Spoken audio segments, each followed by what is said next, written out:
at 6 AM this morning, on the day that I'm filming this, I went to H&M in Times Square and I queued for the Mugler H&M collection, and I am here to tell you what I got and also to tell you all about the experience, because that's the first time I've done something like that, like for an H&M designer collaboration, and I thought it was interesting, and to be honest with you, I thought they did a pretty good job. So I thought that I would take you through the experience, what it was like, what was available to purchase, blah blah blah, the sizing, what the pieces felt like. I did manage to get like a little bit of vlog footage, and then tell you what I ended up with. So the store opened at 8 AM. I decided to get there for just after 6:30, and by the time I got there, there were about 50 people already there. Then what they started to do was split people up into groups of 25 on a first come first serve basis. And each group was given a colour. So it started off with red, green, navy, blah, blah, blah, blah, each of which has a 10-minute time slot. And then each time slot has 5 minutes in between for replenishment. So I was in the third group, which is navy, and then we got a wristband based on that colour. And like I said, 25 people in a group. So those are the people that you're shopping with. Those are the people that you are competing with and fighting with. Not really. It was actually extremely civilized and like very well organized, the whole thing, which sort of surprised me. I don't know why. I just thought that everybody would be a bit more feral around it, but we really weren't. But I was in the third group, and I actually think that as I was leaving, I heard discussions around, and I don't know like how true this is, I don't know if this was just for our group and they replenished, but I did hear natterings of the denim is sold out. So once we got inside, the area to shop was actually very small, and it was just, you know, sort of 1, 2, 3, 4, 5, 6 rails, maybe 6 to 10 rails of Mugler stuff. So you could sort of see as you were queuing like what there was a lot of, what they were replenishing, so the last group had taken and stuff like that. And I will say, in my group there was a lot of bikinis. There were quite a lot of accessories, like, you know, you didn't really have to be that quick with the accessories.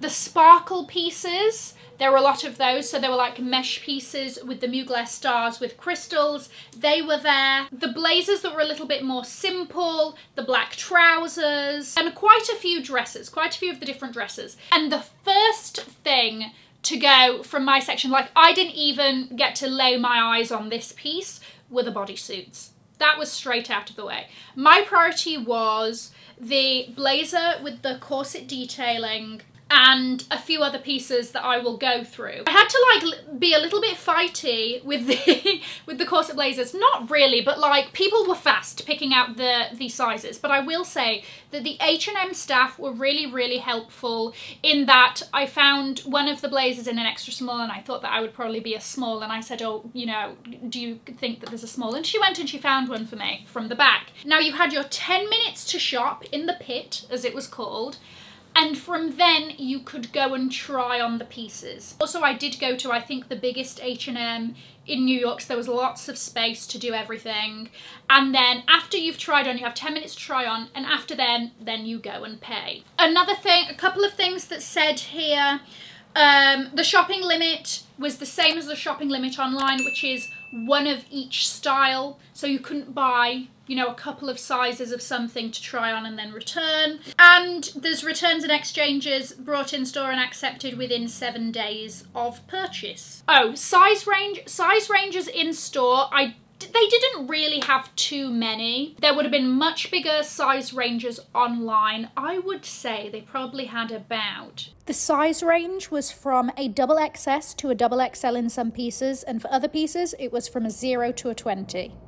Which is a wider size range than Mugler does now. I'm going to go on to the topic of like why Mugler has done a bit of copy and paste and all of that. They didn't have any of the archive pieces in store. They also didn't have like the little wool dresses. They didn't have the cat suit. The leather pieces they didn't have either.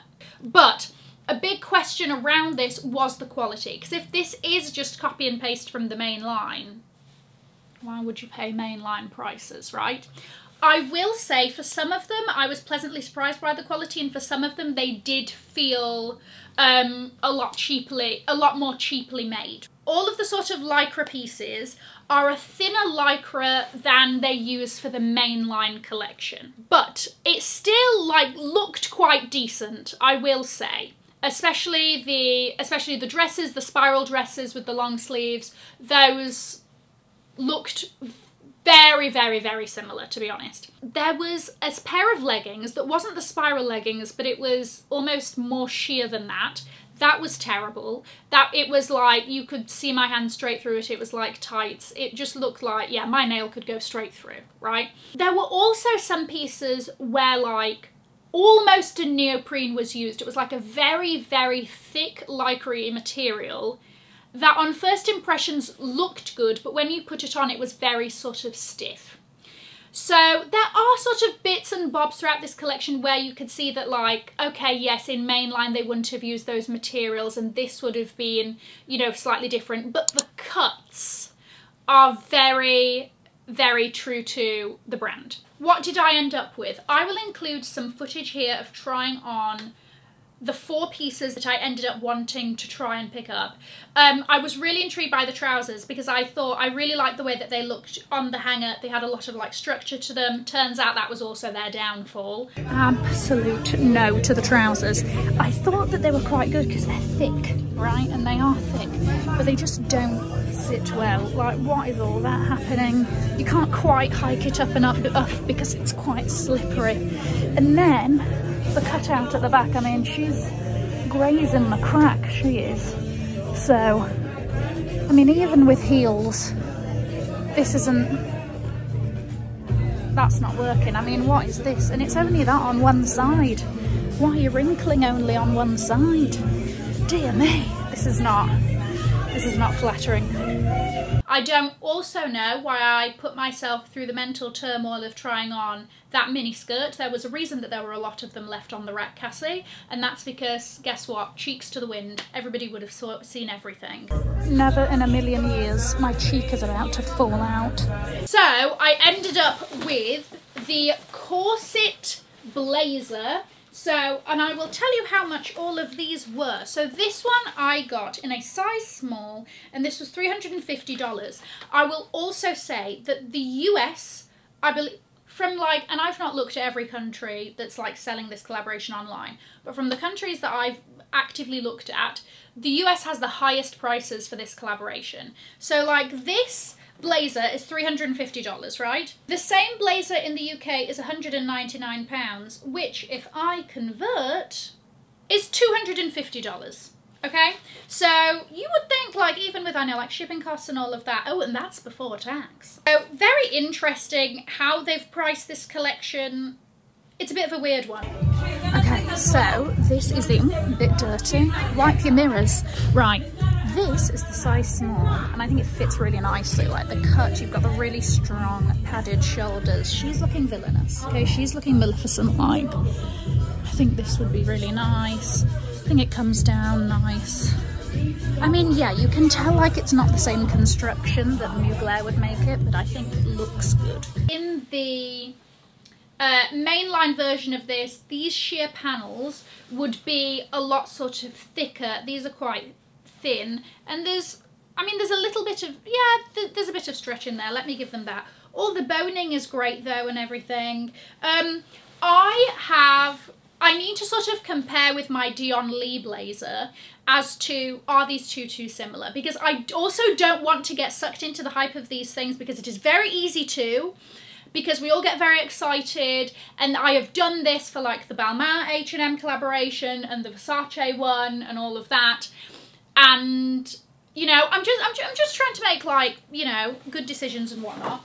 So I need to see if this is too similar to the Dion Lee blazer that I already have, because that also does have, like, you know, corset details in the middle. I mean, $350 for a blazer, regardless of collaboration or not, is not a cheap blazer. You know, that's like, you know, we're getting into sort of like Frankie shop territory, and they have great quality. So my second piece, this really surprised me, and it was on my like list, like I wanted to try it, like I wanted to get it, from what I'd seen online, but it really impressed me in person actually, and that was the Crystal Star mesh top, right? Are these crystal Swarovski? No, they're not. Generally though, I think they're quite well placed. Let's see how long this lasts. You never know. Half of these might shed. I've got no idea. But I do like the fact that they added thumb holes to these. 10 out of 10.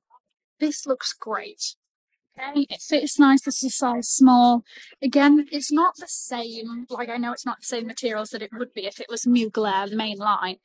But I think it looks great. It sparkles. I like the little armholes as well. It's got a zip up here to help you get it on a bit easier. I mean, just look at that with jeans. Let's put the blazer on top. Cute, no?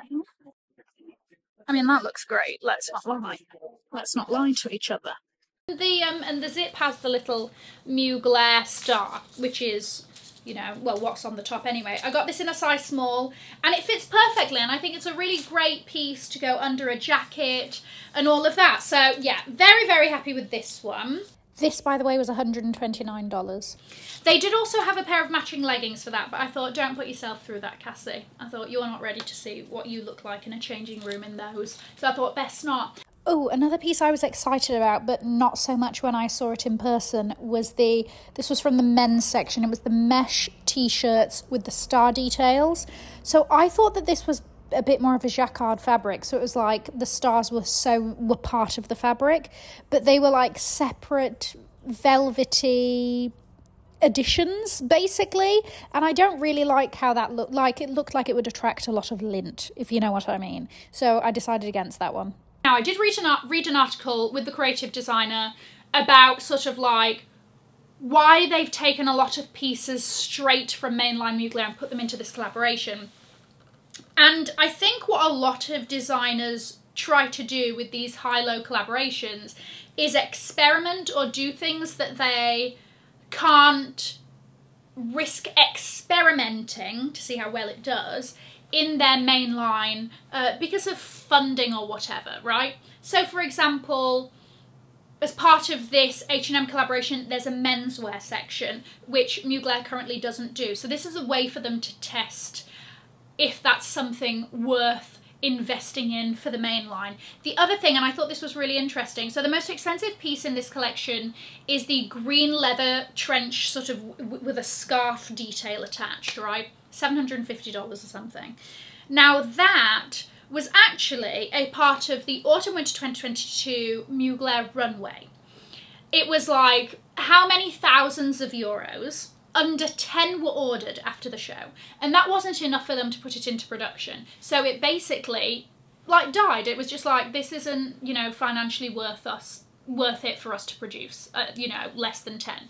So that was something that Casey wanted to put as part of this collection, where they could manufacture it, you know, more affordably and still be able to produce that item. So I thought that was an interesting little twist. Let me know if you managed to get anything from the collaboration. I'm going to leave a link to another video over here in case you haven't already seen it. Have an amazing morning, afternoon or evening wherever you are, and in the words of my father, if you've enjoyed it, tell your friends. If you haven't, keep your mouth shut.